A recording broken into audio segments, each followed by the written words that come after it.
Hello and welcome to the May 14th edition of the Thursday Night Thunder podcast with AJ and MMK.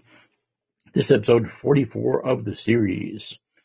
I'm your host, Adam Jason Sinclair, and tonight on the most hardcore motorsports show on the internet, we'll be talking a little bit about the month of May at Indy, and once again remind you of why we are your source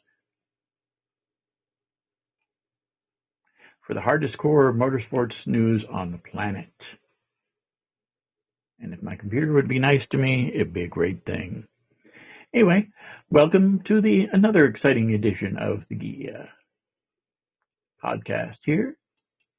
We're going to be doing something a little bit different tonight because we are starting our recording on the phone as opposed to doing it through the website, because for whatever reason, Podbean has decided to move away from their pre-recorded shows that they used to have on the website and move to a fully online presence using their Podbean app. And I think that's great. And it should be interesting. It should make it a little bit easier for us to get guests and that sort of thing on the program. But it also takes a little bit of a learning curve for me, especially here on the program. So hopefully you're able to put up with me a little bit tonight because I'm having a heck of a time with this new app. But we'll get going.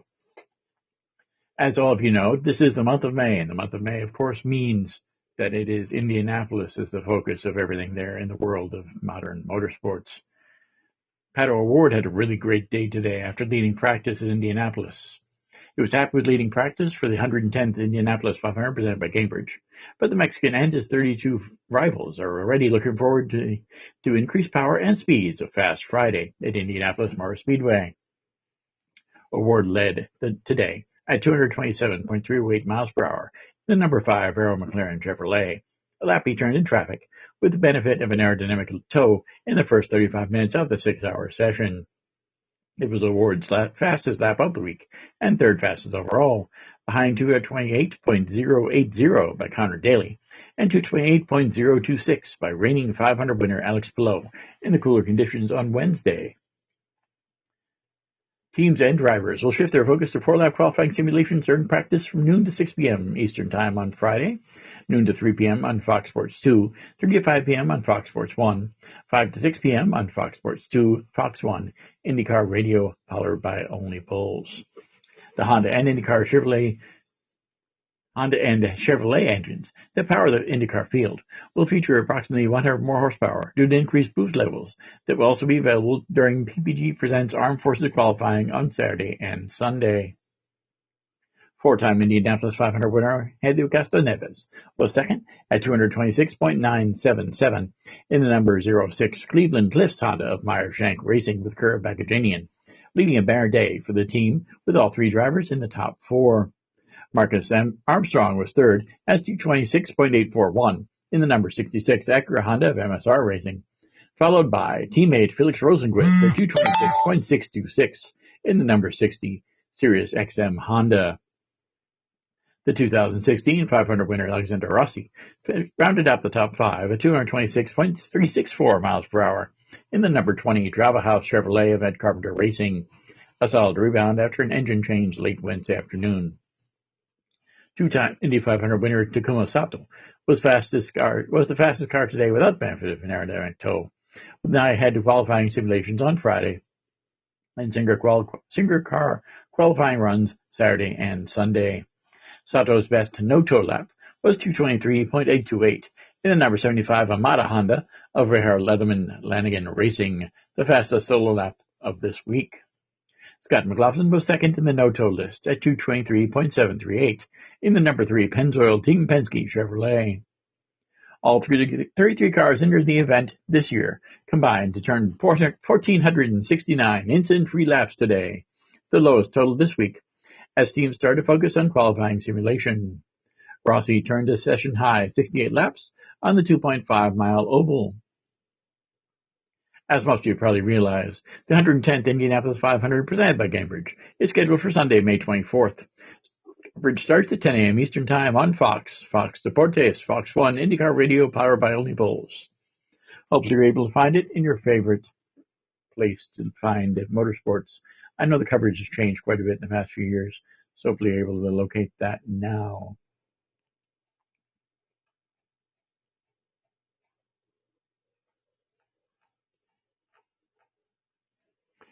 Once again, I apologize for a little bit of a disconnect here, but we are working with a new way to do things here. After rare mechanical failure derailed his Watkins Glen International debut last week, reigning Arkham Series East champion Isaac Katzmiller has turned the page and is ready to get back to business in Saturday's Owens Corning 200 at the Toledo Speedway. The Saturday night 200-lap showdown at the famed Northern Ohio short track is the first of 4 combination races between the Arkham Series and the Arkham Series East in 2026, adding extra bragging rights to the weekend while keeping Kitzmiller focused on doing everything he can to make reign in the championship hunt. Despite the setback at Watkins Glen, the teenage standout continues to showcase the speed and consistency that propelled him to last year's Elite East Series title. Now, the focus shifts back to the tight confines of Toledo Speedway, a track known for rewarding practice, discipline, and long-run execution. For Kitzmiller, the return to short-track competition also presents an opportunity to lean on the notebook built throughout his rise through the ARCA ranks while continuing to gain a valuable experience at some of the discipline's top competition. With other crucial points-paying opportunity on deck, Kitzmiller and the ALL Construction Racing Team are determined to rebound quickly and put themselves back in contention when the checker flag waves on Saturday night. The Owens Corning 200 officially marks the halfway point of the 2026 Arkham Series East season. Through the opening 3 races, all standalone East Series events, Kitzmiller has produced 3 consecutive top 5 finishes, including a 5th-place effort earlier this month at Nashville's Fairgrounds Speedway, after rolling off in 3rd. Despite carrying a stout 3.7 average finish throughout the opening stretch of his sophomore East Series campaign, Kitzmiller sits 3rd in the championship standings, just 16 points behind leader Tristan McKee, and 9 markers back of second-place contender Max Reeves. With both the closest championship rivals competing full-time for NASCAR Cup Series affiliate organizations, Kitzmiller understands the importance of maximizing every opportunity throughout the remainder of the season. As a result, the driver of the number 79 machine plans to continue leaning on the patient and methodical approach that helped deliver last year's championship success. Heading into Toledo Speedway, the objective remains simple: stay consistent, avoid costly mistakes, and keep stacking strong finishes in hopes the strategy pays off when the Arkham Series East title fight reaches its conclusion at Bristol Motor Speedway in September. For the 3rd time this season, Kitzmiller will share the truck with his father, veteran Arkham Series competitor Jason Kitzmiller. The elder Kitzmiller is set to make his 2nd Arkham Series start at Toledo Speedway this weekend, adding another chapter to the family's growing on-track rivalry. While the ALL Construction Racing Team is surrounded by personnel with decades of experience at the historic half-mile, Isaac Kitzmiller knows that having his father's insight and perspective available throughout the weekend remains an invaluable asset. Beyond the competition itself, the opportunity to race alongside his father continues to provide another meaningful learning experience for the reigning East Series champion as he works to further establish himself at the national level. Like his father, the teenage Kitzmiller and company welcomed Carter Machinery aboard the number 79 Chevrolet, promoting the Caterpillar brand as the primary partner for Saturday night's Owens Corning 200 at Toledo Speedway.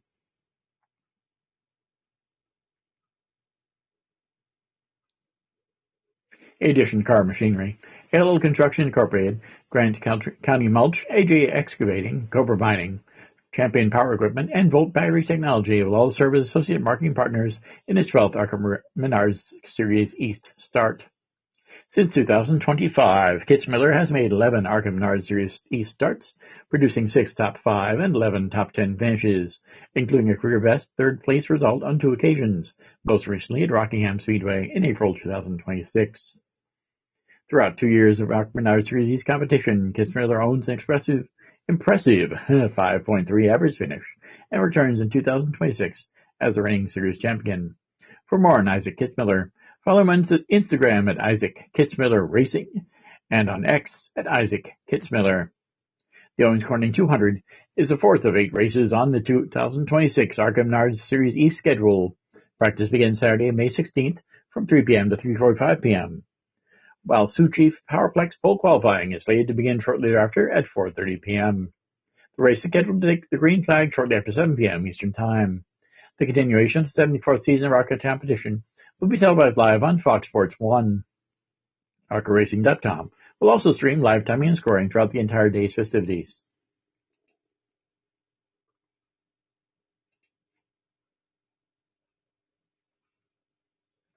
The Grand National Championship Battle powers into the inaugural Throttle Fest, a unique moto festival with America's original extreme sport at its core. For 4 days, from the 14th of May, today, through the 17th, racing fans will revel at Budds Creek Motorsports Park in Mechanicsville, Maryland, the festivities of which all build up to Saturday, May 16th, Parts Unlimited Throttle Fest, presented by Carter Cat. Round 6 of the Progressive American Flat Track season, sanctioned by AMA Pro Racing. Following 5 consecutive short tracks to open the 26th season, Throttle Fest will also feature the first of 4 half miles to be contested over the next 5 races. A run that is destined to play a crucial role in deciding this year's Mission AFT Super Twins title fight. While TT is much more their own discipline, half miles sit squarely between the short tracks, and miles is more than length. Short tracks are about close quarters combat, rewarding aggression and lightning-quick reflexes. Miles, meanwhile, require prestigious acceleration and speed, welded with high-level tactical acumen. The half-mile combines all these demands into a single discipline, making it the fullest test of rider machine that dirt track racing has to offer. Looking at the current crop of contenders, pinpointing who is likely to have the upper hand is not easily deciphered. Harley-Davidson has reigned supreme at the short tracks, really in 11 of the most recent 12 ST wins, dating back to last season. Yamaha, meanwhile, has held a decided advantage at the miles, securing 2 of 3 wins and 8 of 9 podiums at the big tracks a year ago. There's a lack of recent HM results to go by, however. Despite half miles being the traditional backbone of the series, and there have been far more half miles than the other discipline throughout the history of the series, last year was something anomaly in that sense. There were just 2 half miles in the 25 slate, both waged on Lima's idiosyncratic pea gravel.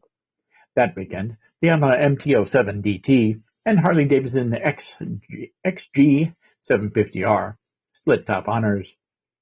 But more data is needed before we can actually begin to assess the relative merits of the machinery at that distance.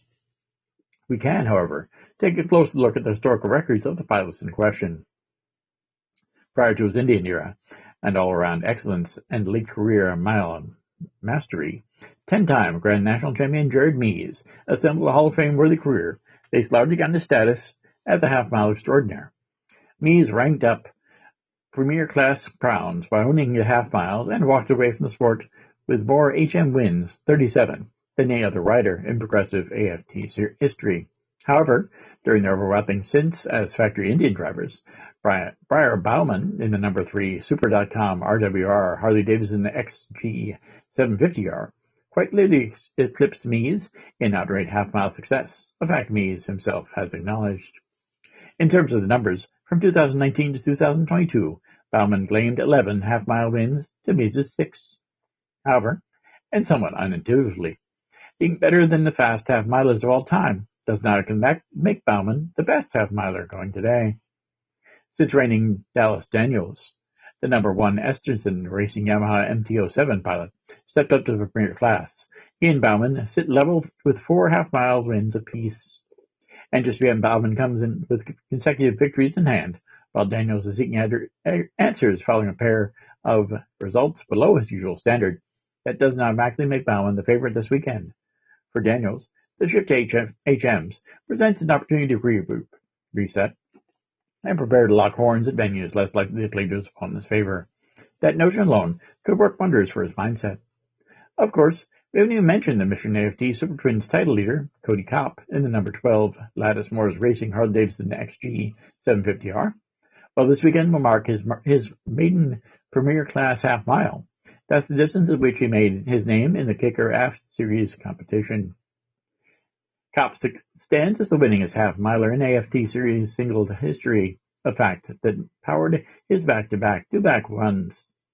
In 2022, 5 of his 7 wins came at half miles, along with 4 of 8 in 23 and 2 of 6 in 24, adding up to 17 half-mile wins in all. He already looks remarkably at home on the XG 750R. If anything, the transition to slightly more expensive battlefields is likely to only enhance his comfort level.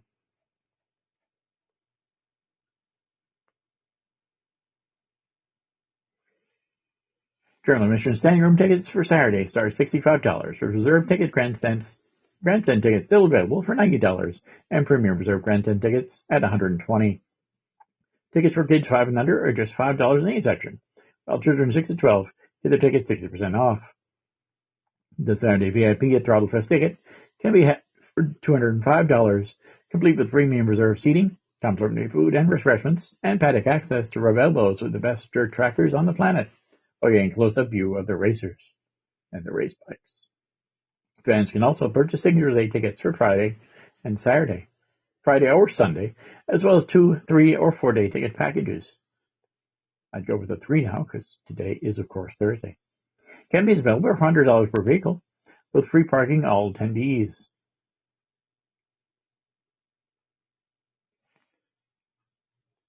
Gates open for fans at 3 p.m. on Saturday, with opening ceremony scheduled to begin at 7:10 p.m.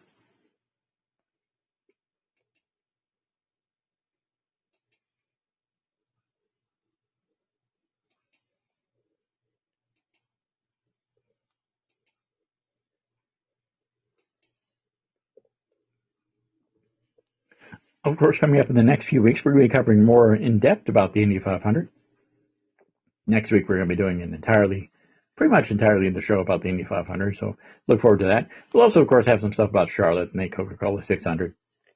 And we might do some review stuff about the Formula E race there in Monaco, because that is taking place this week. It used to be the Formula E the Monaco Grand Prix was the highlight of the Memorial Day weekend, where that was the Formula One race from Monaco. However, that is no longer taking place. Something really cool also from NASCAR news. From now until the end of the NASCAR Cup Series season, fans can celebrate Trackhouse Tuesday every week with a Wendy's in-app offer. Here's how it works. If a Trackhouse driver wins, fans win too. A 1-cent Junior Bacon Cheeseburger with a $5 purchase offer in the Wendy's app on the Tuesday following the race.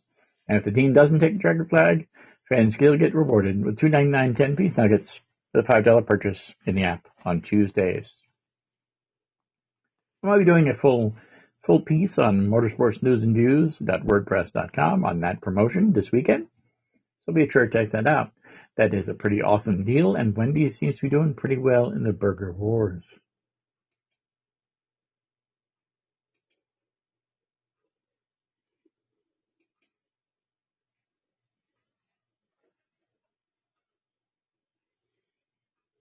The ABB FIA Formula E World Championship returns to the glamorous streets of Monte Carlo, Monaco, for rounds 8 and 9 of season 2025-2026. Ever since its debut on the iconic Monegasque streets in 2015, the Principality has welcomed the electric series with open arms. Formula E uses the full 3.37-kilometer circuit, the Titanic track providing excellent racing and outstanding overtaking. All at races in Monaco have seen at least one driver gain 9 or more positions from their grid spot. This includes Nick Cassidy, who went from 14th to 3rd with Jaguar GCS Racing during last year's Round 7 event on Sunday.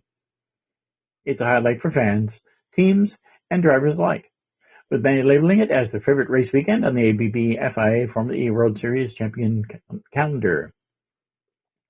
The 2026 Monaco Grand Prix starts at 3:05 p.m. local time on Saturday the 16th and Sunday the 17th.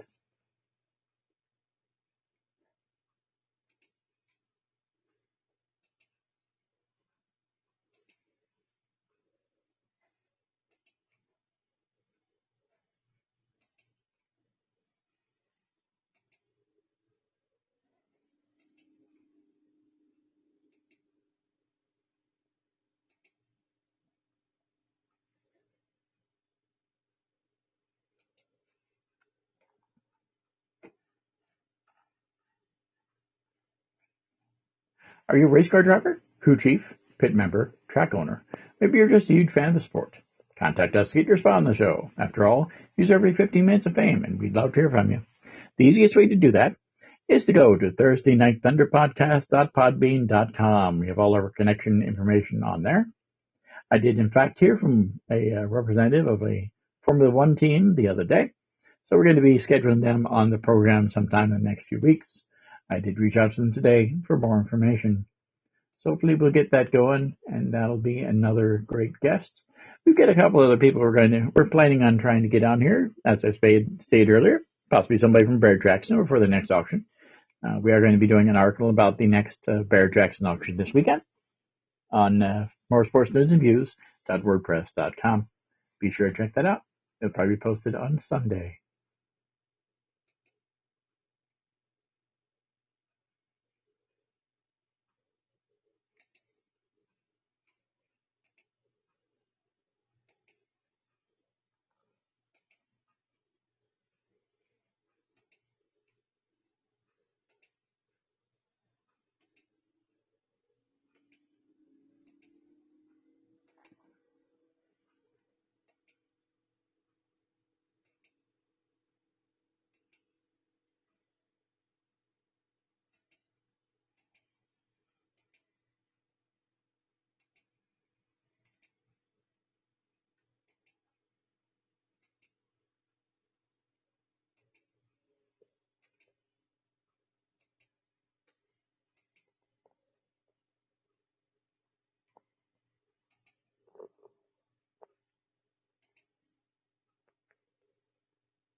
As everybody knows, this is the 250th birthday of the United States of America.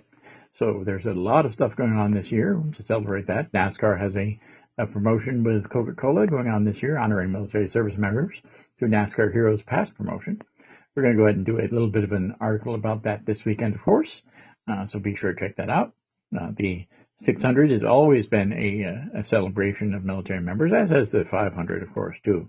So that's an interesting thing. It's pretty awesome, and it's always neat to see how they promote those sort of things, especially this year. I think it's going to be a big deal.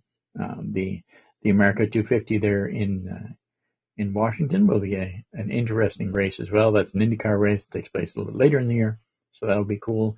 There's been some controversy about that, of course, but I think it's kind of neat that they're going to have it as a free admission. I don't know whether there'll be some sort of restriction on that, how you can get tickets or whatever. And as soon as we find out, we'll go ahead and talk a little bit more about that.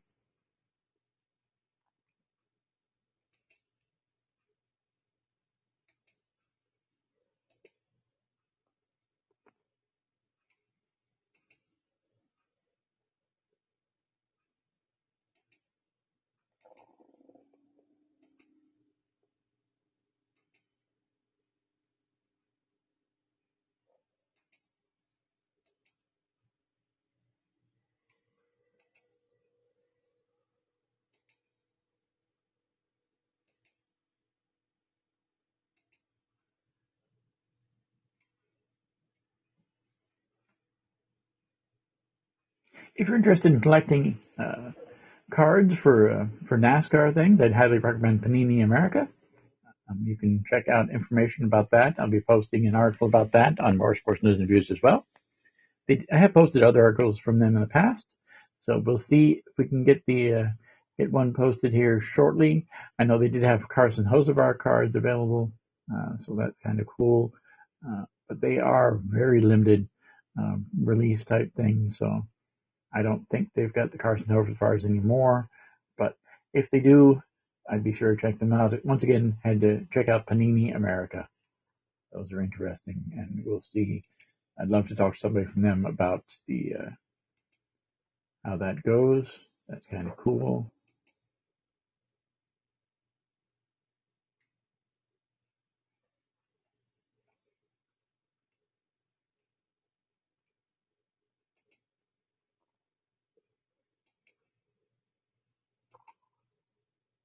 Once again, I'm going through some of the past emails and that sort of stuff here, just to see where we're going. So.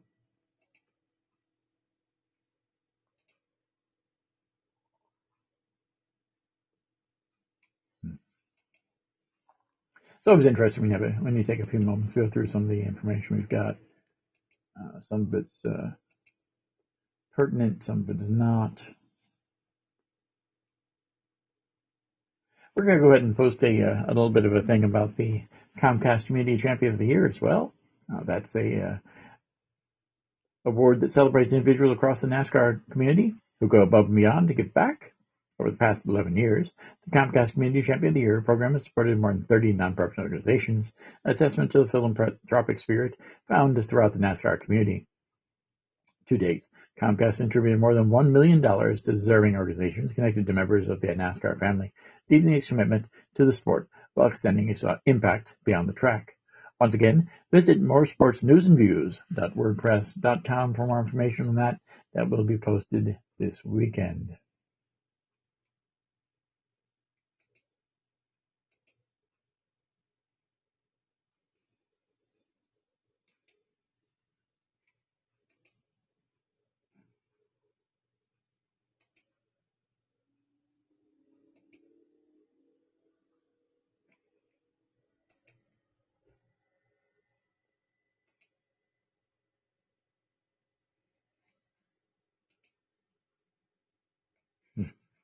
Okay.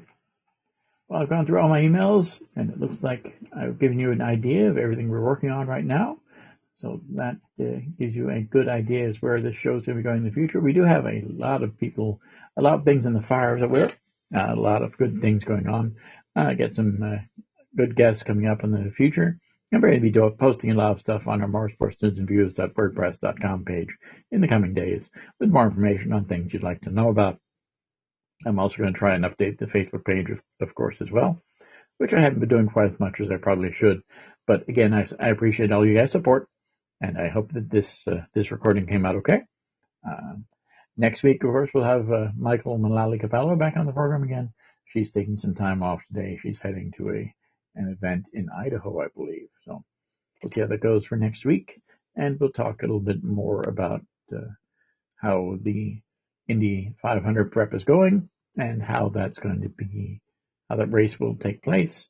We're going to have some time off on the show, probably in the month of June, but I am hoping to keep this every other week thing going, sometimes every week. It really depends on how much news and information we have to share with you guys and how many guests we end up getting. Again, if you're interested in being a guest on the program, we'd love to have you. Head to ThursdayNightThunderPodcast.podbean.com for details on that. With that, be sure to check out past episodes of Thursday Night Thunder by visiting Facebook.com/SD Thursday Night Thunder. You can listen to previous episodes of this show at Thursday Night Thunder Podcast.podbean.com or on your favorite place to get your podcasts, which could be in Podchaser, iHeartRadio, Boomplay, Spotify, Player FM. You can also now find us on Amazon, and I believe we're on Apple Music as well. You can go to youtube.com/4plums. All the episodes of the show are automatically indexed there. Again, I'm not sure if I can get this one posted up there. I'm pretty sure I can, but it'll be this is the first time I've used this particular format, so we'll see how that goes. But also, if you'd like to support the show, be sure to check out the fan club feature of the Podbean app. You can go to the easiest way is go to Facebook.com/SD Thursday Night Thunder. It's one of the pinned things up the top of that page, which has more information on how to do that. And if you guys will subscribe to that, I'll go ahead and post a bunch of cool content. I have pictures, I have behind the scenes things. I even have some interviews that I could post to that page. So be sure to check that out. And I'd love to share it with you. Also, you check out my racing news site at motorsportsnewsandviews.wordpress.com. I know I've mentioned that several times in this broadcast tonight, but be sure to check that out. It's got all sorts of information from every sort of motorsports you can think of. I even try and cover some horse racing on there now and again, so be sure to check that out there. In addition, if you're a fan of South Florida and who isn't, be sure to check out the latest news and information about our slice of paradise at my travel blog for Rough Fantastic Finds, which can be found on Facebook, on X. Go to @PBHappening for that one. And by heading to Favorplum's Fantastic Finds, that's FAVORPLUMBS, fantasticfinds.wordpress.com. Once again, I'd like to thank you all for listening, and we look forward to seeing you again next week in the Thunderdome as we discuss the major issues in the world of modern auto racing. Thanks again, and have a great night.